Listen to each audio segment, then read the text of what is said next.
Hello बच्चों, आज हम अध्याय कृषि के भाग 4 पे चर्चा करेंगे। बच्चों, इस वीडियो में हम चर्चा करेंगे कृषि विकास पे। इसके अलावा हम भारत का एक फार्म और संयुक्त राज्य अमेरिका का एक फार्म पे चर्चा करेंगे। तो चलिए आगे बढ़ते हैं और अब हम चर्चा करते हैं बेफसल में।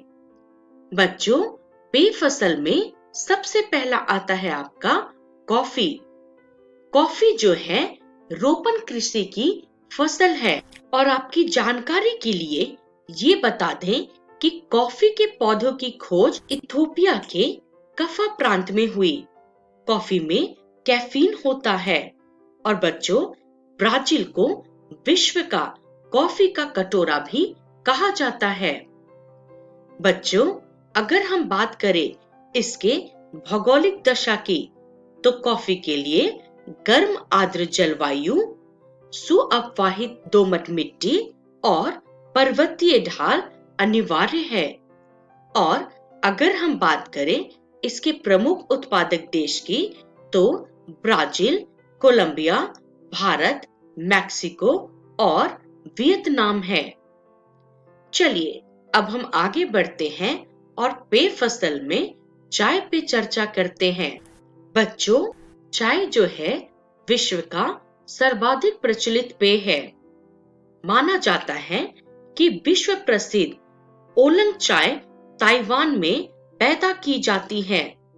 अगर चाय की शुरुआत की चर्चा करें तो इसकी शुरुआत जो है चीन से हुई थी और ऐसा कहा जाता है कि एक दिन चीन के सम्राट शेन नुंग के सामने गर्म पानी के प्याले में कुछ सूखी पत्तियां आकर गिरी, जिनसे पानी में रंग आया।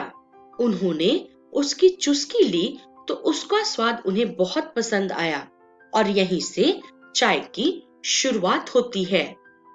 बच्चों, चाय जो है बागानों में उगाई जाती है। अगर हम बात करें इसकी भौगोलिक दशा की, तो ठंडी जलवायु, वर्ष भर उच्च वर्षा जो समवितरित हो और सुअपवाहित दोमट मिट्टी एवं मंद ढाल इसके लिए अनिवार्य भौगोलिक दशा है।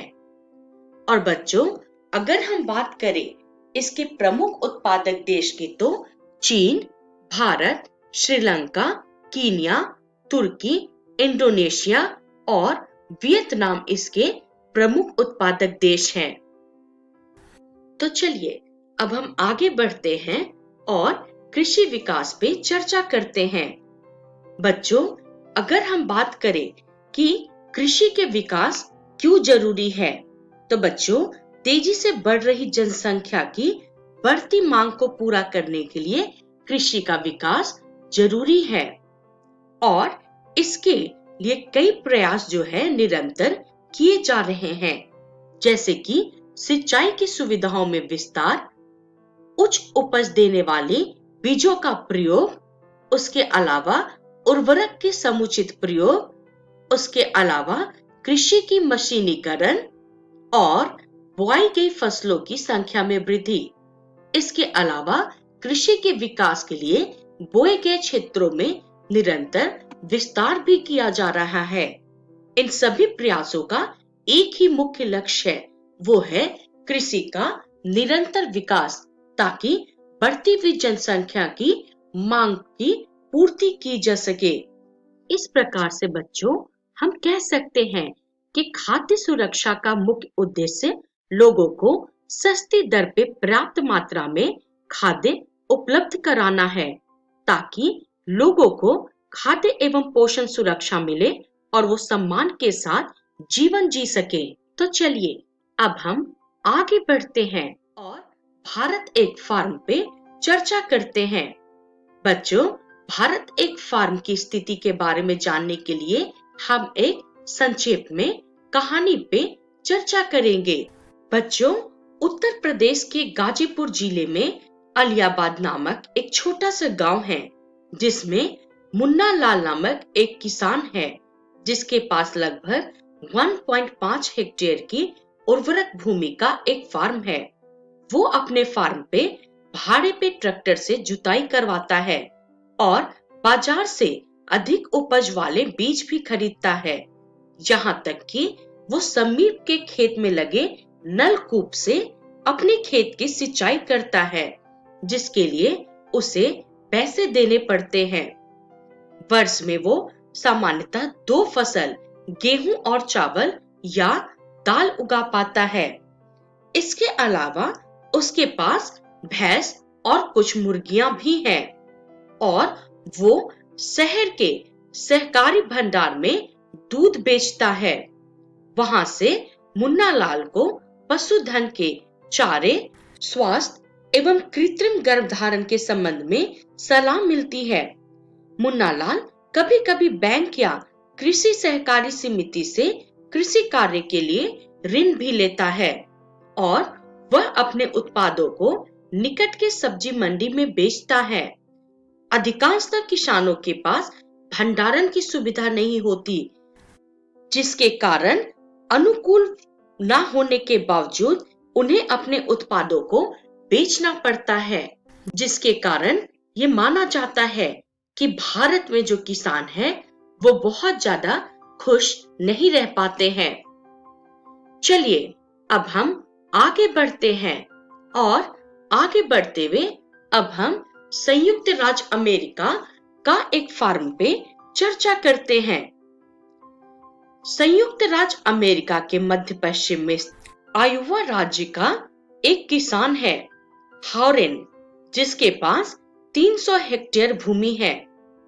वह अपने फार्म पे ही रहता है और वह मुख्य रूप से मक्का, सोयाबीन, गेहूं और चुकंदर उगाता है।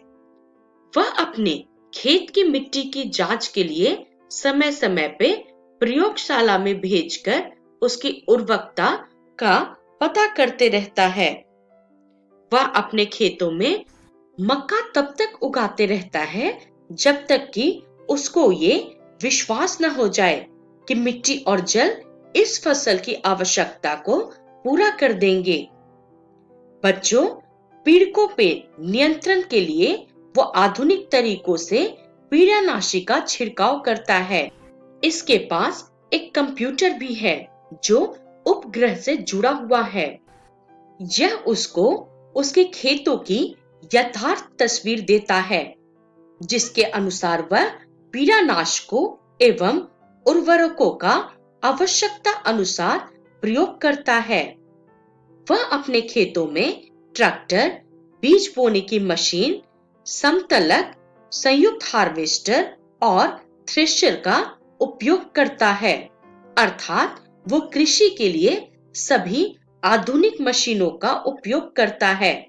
उसके फार्म हाउस पर ही अनाज के भंडारण का एक जगह भी है, जहां वो अनाज भंडार करता है और आवश्यकता अनुसार बाजार में बेचता है, जिसके कारण उसके पास यह मजबूरी नहीं होती कि कम दामों पे ही उसे अपना खाद्य पदार्थ बाजारों में बेचना पड़े।